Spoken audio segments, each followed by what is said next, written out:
കണ്ണ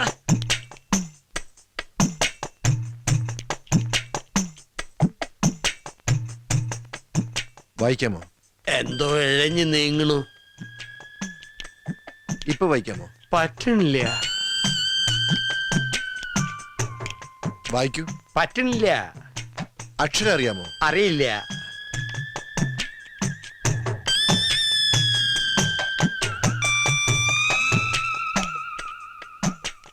ഇപ്പൊ കാണാമോ? കാണാം.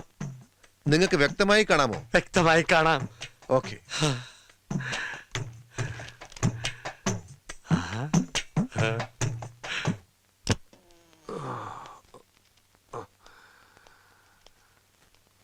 എപ്പ തരും?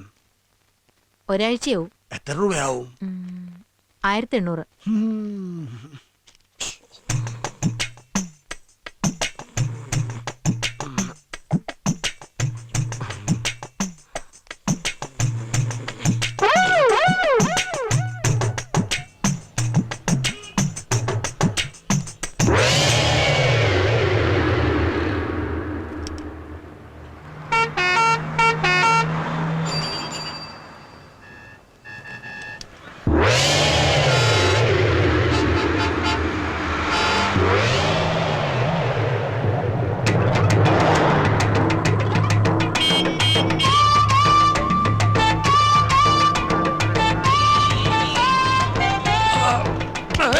ഇയാളേത് നേരെ നോക്കി നടക്കണോ?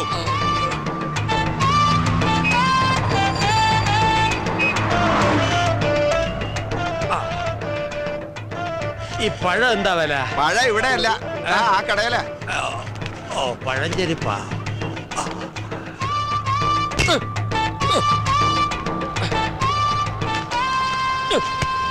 എന്താ ഇത്?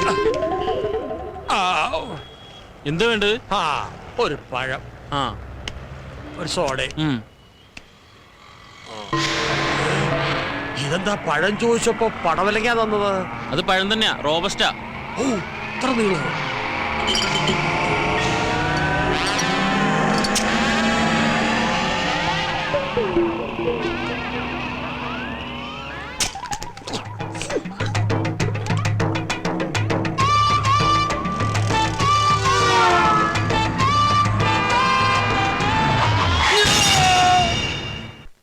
സുലൈമാനെ, രാഘവന് ചായ കൊടുത്തേ. ആ, അതാ അടുക്കണ്. മധുരം ഇട്ടിട്ടില്ലല്ലോ. നിങ്ങക്ക് ഷുഗർ ആണെന്ന് ഞമ്മക്കറിയൂലേ? അല്ല, നിങ്ങളെ മുതലാളി ഇതാ വരണമെന്ന് പറയാൻ തുടങ്ങിയിട്ട് കുറച്ച് ദിവസമല്ല. ഇത് എവിടെയാണ്? വരും, വരാതിരിക്കില്ല. അവിടെ ഒരു 100 കൂട്ടം ബിസിനസ്സുമായിട്ട് കറങ്ങി നടക്കയില്ലേ. ആ തിരക്കിന്റെ ഇടയിൽ നിന്നൊക്കെ മാറി കുറച്ചു ദിവസം നാട്ടിൽ വന്ന് നിൽക്കാന്നൊക്കെ പറയുമ്പോ പെട്ടെന്ന് ഓടി വരാൻ പറ്റില്ല. എങ്ങനെ വരിക? വിമാനമൊക്കെ കയറി വരണ്ടേ? രാഘവൻ പറഞ്ഞത് വാസ്തവം. എന്തോ രാഘവൻ പറഞ്ഞത് വാസ്തവം. അങ്ങേര് വന്നാ പിന്നെ രാഘവേട്ടന് കുശാല. കോഴി, സ്കോച്ച്, പന്നി എനിക്ക് വച്ചിട്ട് ഒക്കെ ഉണ്ടാവൂടോ. അതൊക്കെ ഒരു ഭാഗ്യമല്ലേ. അപ്പൊ ഞങ്ങളെയൊക്കെ ഒന്ന് മൈൻഡ് ചെയ്യണേ. ഓ, നിങ്ങളെയല്ല വിളിച്ചത്, പളനിമലയാണ്ടവനെയാ.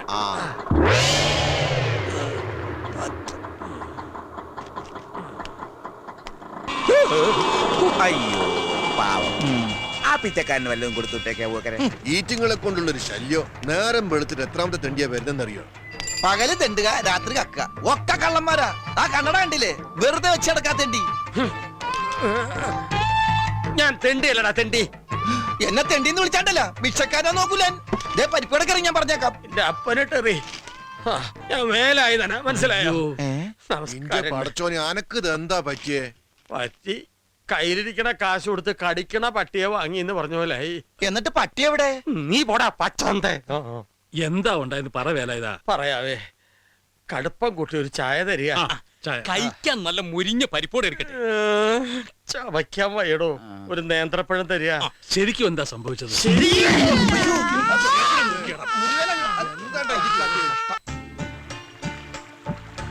അപ്പൊ ഇനി 2 മാസം കഴിഞ്ഞ് പോയാ പിന്നെ ഇങ്ങോട്ട് വരികയില്ല. അല്ല, ഇനിയിപ്പോ പോയില്ലാന്ന് വെക്കാ. അപ്പൊ എന്തെങ്കിലും കുഴപ്പമുണ്ടോ? അയ്യടാ, പോയിട്ടില്ലെങ്കിൽ പിന്നെ അസലായി. എനിക്ക് പഠിക്കാനുള്ളതാ. പഠിച്ച് ഡിഗ്രി എടുത്ത് ഒരു വലിയ ഡോക്ടർ ആവണം, എന്റെ അച്ഛനെ പോലെ. നിന്റെ അച്ഛൻ ഡോക്ടറാ?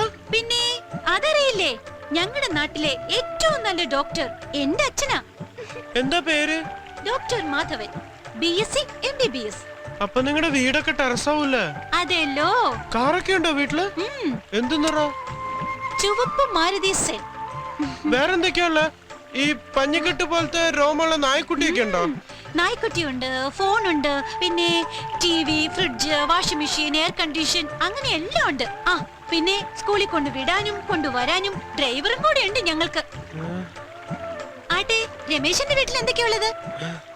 എന്റെ വീട്ടില് അത് പിന്നെ ഡേ നോണ പറയാൻ പാടില്ല കേട്ടോ. ഇല്ല. എന്റെ വീട്ടില് ഞാൻ അത് പിന്നെ ദേ എന്തിനാ മടിക്കണേ, പറഞ്ഞോളൂ. എന്റെ വീട്ടിലൊന്നുമില്ല. ആകെ ഒരു മണ്ട സൈക്കിളുണ്ട്, പിന്നെ പിന്നെ കുറെ പപ്പടപ്പൊടിയുണ്ട്. ഞങ്ങളൊക്കെ പാവങ്ങളാ. എന്റെ അച്ഛനെ ഞാൻ കണ്ടിട്ടില്ല. എനിക്ക് 1 വയസ്സുള്ളപ്പോഴത്ര അച്ഛൻ മരിക്കണേ. അമ്മയ്ക്ക് 2ാമത് കല്യാണം കഴിഞ്ഞു. അതിൽ കുട്ടികൾ വേറെ ഉണ്ട്. ചെറിയച്ഛന് എന്നും എന്നെ വെറുപ്പാ. എന്നെ തീരെ ഇഷ്ടമല്ല. എപ്പോഴും എന്നെ ചീത്ത പറയും. വിഷമായില്ലേ? സാരില്ല, എല്ലാവർക്കും അവരവരുടേതായ കഷ്ടപ്പാടും സങ്കടങ്ങളും ഒക്കെയുണ്ട്.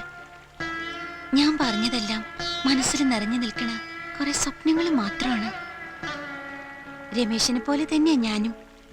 എനിക്ക് 2 അനിയത്തികളാ. അച്ഛനെ കൊണ്ട് ഒരു കാര്യമില്ല. ഓർമ്മ വച്ച മുതല് വീട്ടിലെന്നും അമ്മയായിട്ട് ബഹളമാണ് അച്ഛൻ. ഒരിക്കല് അച്ഛന്റെ അടി കൊണ്ട് അമ്മ സുഖമില്ലാതെ കിടപ്പിലായി. പിന്നെ അമ്മയെ ശുശ്രൂഷിക്കാനും വീട്ടിലെ പണിക്കുമായിട്ട് എന്റെ പഠിപ്പ് നിർത്തി. കൂട്ടുകാരൊക്കെ സ്കൂളിൽ പോണ കാണുമ്പോ സങ്കടം സഹിക്കാണ്ട് കുറെ കരയും. എപ്പോഴോ ദൈവം എന്റെ പ്രാർത്ഥന കേട്ടിരിക്കണം. ഒരു ദിവസം മാഷി വീട്ടിൽ നേരിട്ട് വന്ന് എന്നെ വീണ്ടും പഠിപ്പിക്കണമെന്ന് അച്ഛനെ നിർബന്ധിച്ചു. ഇന്ന സ്കൂളിൽ നന്നായിട്ട് പഠിക്കുന്ന കുട്ടി ഞാനാ. എന്ത് കഷ്ടപ്പാട് സഹിച്ചാലും ശരി, എനിക്ക് പഠിക്കണം. പഠിച്ചൊരു ഡോക്ടർ ആവണമെന്ന ആഗ്രഹം. നടക്കുമെന്നറിയില്ല. തീർച്ചയായും നടക്കും. വലിയ ഡോക്ടറൊക്കെ ആയാല് നമ്മളെയൊക്കെ ഓർക്കുവോ? ഓർക്കും. സ്കൂളിൽ പഠിക്കാത്ത ഈ കാക്കക്കുറുമ്പനെ മറക്കില്ല.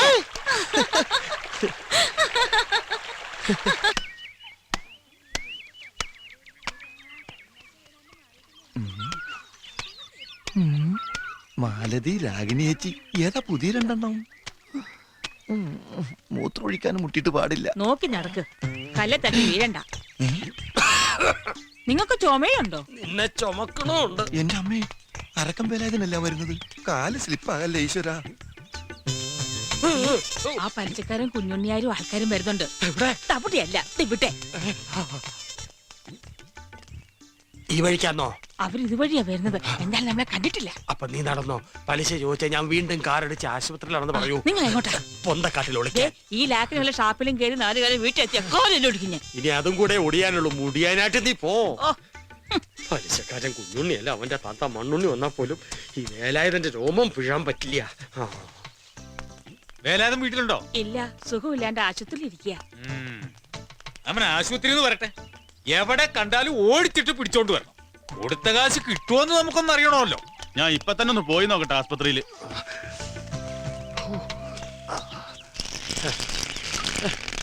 ഇത് മഴ പെയ്യണോ? ഇല്ലല്ലോ.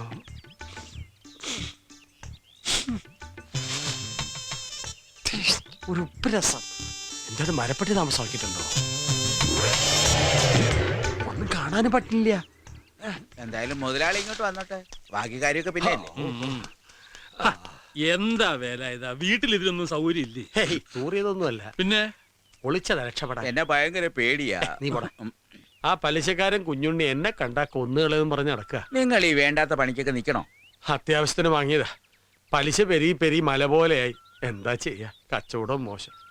എന്റെ ഈ കഷ്ടപ്പാട് കണ്ട് മേലെ ഒരാളിരിപ്പുണ്ട്. ആ, മോളിൽ ഒരാൾ ഉണ്ടെന്നുള്ള ബോധം വേണം. അപ്പൊ ഇത്തിരി മനസ്സമാധാനം കിട്ടും. മേലുള്ള ആളെ അങ്ങനെ കണ്ണടച്ച് വിശ്വസിക്കരുത്. എപ്പോഴാ ചതിക്കെന്നറിയില്ല. മഹാതിരുമാലിയാ. വാടോ. അല്ല, ഇവിടെ വല്ലാത്തൊരു വാട. ആ വേലാതിന് വയറിളകി കാണും. ആ വാ. മരപ്പ